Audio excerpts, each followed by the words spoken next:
Water ఏ రకంగా అయితే మనం సాధించుకున్నామో అదే రకంగా ఇప్పుడు చంద్రబాబు నాయుడు గారు కూడా ఆ రకంగా సాధించుకోవాలి.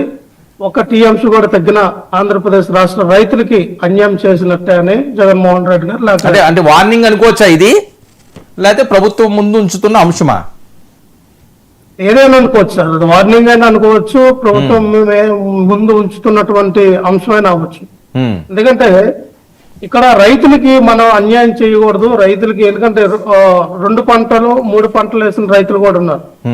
సో ప్రతి ఒక్కరికి నీటి సౌలభ్యత అనేది ఉండాలి. ఖచ్చితంగా వాటర్కి ఎటువంటి ఇబ్బందికరంగా లేని పరిస్థితులు. ఎందుకంటే మనం చూసామండి ఆల్మట్టి డామ్, కర్ణాటకలో ఆల్మట్టి డామ్ అనేది ఆ డాము మరీ హైట్ పెంచి కడతా ఉన్నారు.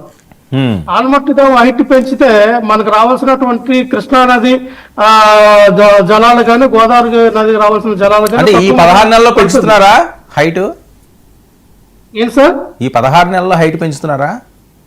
16 అంటే ఆల్మట్టి డామ్ అనేది ఎప్పుడు నాకు ఐడియా ఉన్నంత వరకు చెప్తా ఉన్నాను. మాక్సిమం అది 10 కాలం నుంచి ఆల్మట్టి డామ్ అనేది కడతా ఉన్నారు.